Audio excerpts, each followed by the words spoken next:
روز قیامت کی قسم کھاتا ہوں اور نفس لوامہ کی قسم کھاتا ہوں کہ سب لوگ اٹھا کر کھڑے کیے جائیں گے۔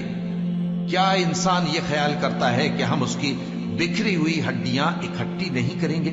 ضرور کریں گے، اور ہم اس بات پر قادر ہیں کہ اس کی پور پور درست کر دیں۔ مگر انسان چاہتا ہے کہ آئندہ بھی خود سری کرتا چلا جائے، پوچھتا ہے کہ قیامت کا دن کب ہوگا۔ سو جب آنکھیں چندھیا جائیں اور چاند گہنا جائے اور سورج اور چاند جمع کر دیے جائیں، اس دن انسان کہے گا کہ کہاں ہے بھاگنے کی جگہ؟ کہیں نہیں، کوئی جائے پناہ نہیں۔ اس روز تمہارے پروردگار ہی کے پاس تمہیں جا ٹھہرنا ہے۔ اس دن انسان کو جو عمل اس نے آگے بھیجے اور جو پیچھے چھوڑے ہوں گے سب بتا دیے جائیں گے۔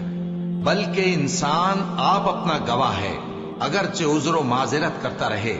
اور اے پیغمبر صلی اللہ علیہ وآلہ وسلم، وحی کے پڑھنے کے لیے اپنی زبان کو تیز تیز حرکت نہ دیا کرو کہ اس کو جلد سیکھ لو۔ اس کا جمع کرنا اور پڑھانا ہمارے ذمے ہے۔ سو جب ہم اسے پڑھا کریں تو تم اس کو سنا کرو اور پھر اسی طرح پڑھا کرو۔ پھر اس کے معانی کا بیان بھی ہمارے ذمے ہے۔ مگر لوگوں، تم دنیا کو دوست رکھتے ہو اور آخرت کو چھوڑے دیتے ہو۔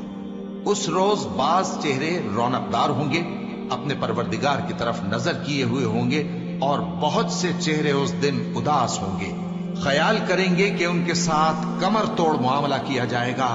ہاں، جب جان گلے تک پہنچ جائے اور لوگ کہنے لگیں اس وقت کون جھاڑ پھونک کرنے والا ہے، اور اس جاں بلب نے سمجھا کہ اب جدائی کا وقت ہے اور پنڈلی سے پنڈلی لپٹ جائے، اس دن تجھ کو اپنے پروردگار کی طرف کھینچے چلے چلنا ہے۔ پھر ایسے مغرور نے نہ تو پیغمبر صلی اللہ علیہ وآلہ وسلم کو سچا جانا اور نہ نماز پڑھی، لیکن جھٹلایا اور منہ پھیر لیا، پھر اپنے گھر والوں کے پاس اکڑتا ہوا چل دیا۔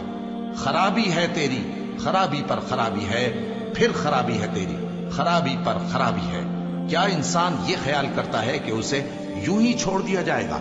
کیا وہ منی کا جو ٹپکائی جاتی ہے ایک قطرہ نہ تھا، پھر لوتھڑا ہوا، پھر اللہ نے اس کو بنایا، سو اس کے اعضاء کو درست کیا، پھر اس کی دو قسمیں بنائیں، مرد اور عورت۔ کیا اس کو اس بات پر قدرت نہیں کہ مردوں کو زندہ کر دے؟